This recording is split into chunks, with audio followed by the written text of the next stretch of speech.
Nagbaha ang lansangan, nagmistulang karagatan,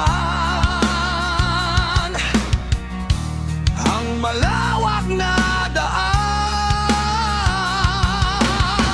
Bilyon ang mga proyekto ng mga buhayang politiko, gamit ang buwis ng bawat Pilipino. Kung ganito ang epekto, nalunod na sa baha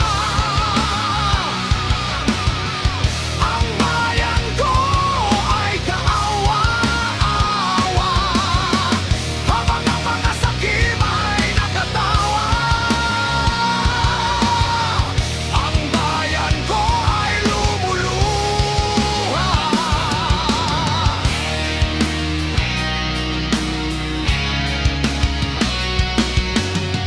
Mga oligarko ang nakikinabang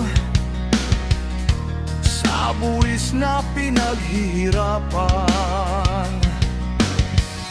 Kanya-kanya